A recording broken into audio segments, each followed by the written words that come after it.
heavy lifting in this sense. I know you're a new entrant in that space as far as the ruling party is concerned. So you got to take the big hits on the show today.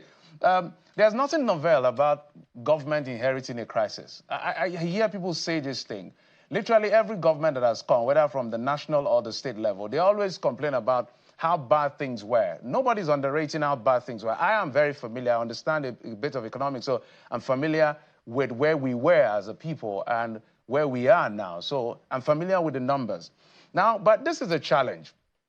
When people complain about their reality, some of the handlers of the president or somebody who will speak for him, whether it's party lines or the presidency, seem to say, we are giving you the assurance that this is going to work. And the problem with that is that they are not the first person. President Bola Tinubu is not going to be the first person as a president to promise us that things are going to get better. Remember 2014, what brought in President Muhammadu Buhari? Change. And it was literally a cult followership. Where are we? What did he inherit after 8 years of President Muhammadu Buhari?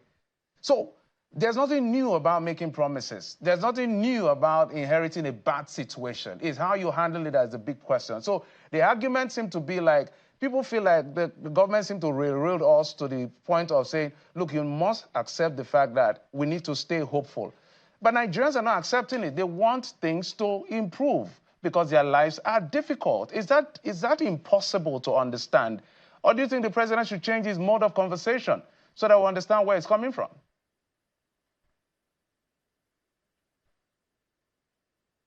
Well, I think from my understanding, we need to do a lot. This is one of my reasons of joining a ruling party.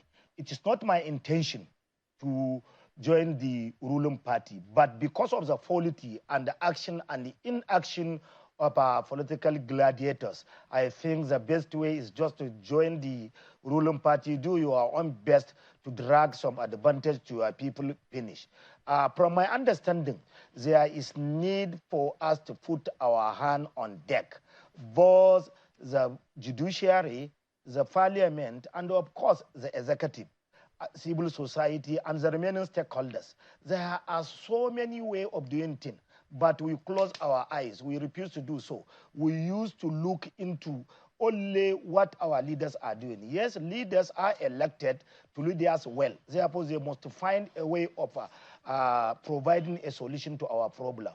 But nobody can resolve or can take us out of our problem unless and until we identify the problem. I agree with some of your thought and some of the sort of my colleagues from Anambra. We need to do a lot. For example, fuel subsidy. When Mr. President removed the oil subsidy on that very day, yes, it is a policy of his party. The government of Muhammadu Buhari removed the fuel subsidy because it was not contained in the budget. The provision of the fuel subsidy, it is only from January to June.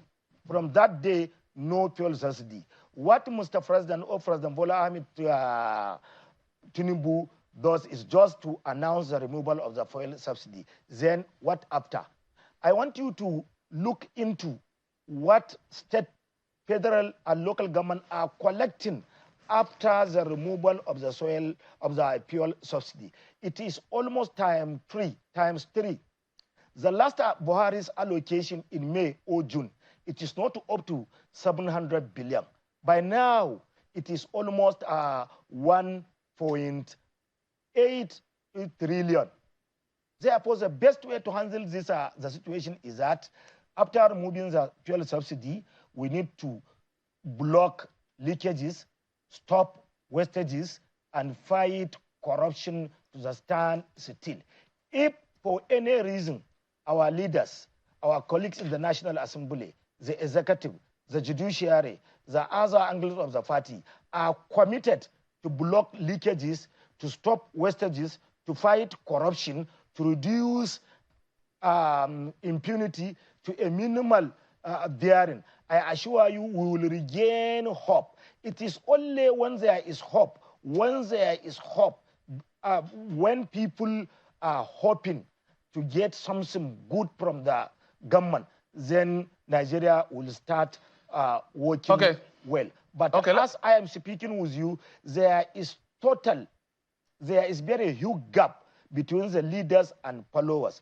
What is the reason? It is not for the opposition. It is not for the ruling party. There is total vote of no confidence in between the political elites and the Nigerian people. The only way to regain that hope is for us to sit down and reflect and do the needful. Not President Buhari or not President Tinubu ahead. Quite all right.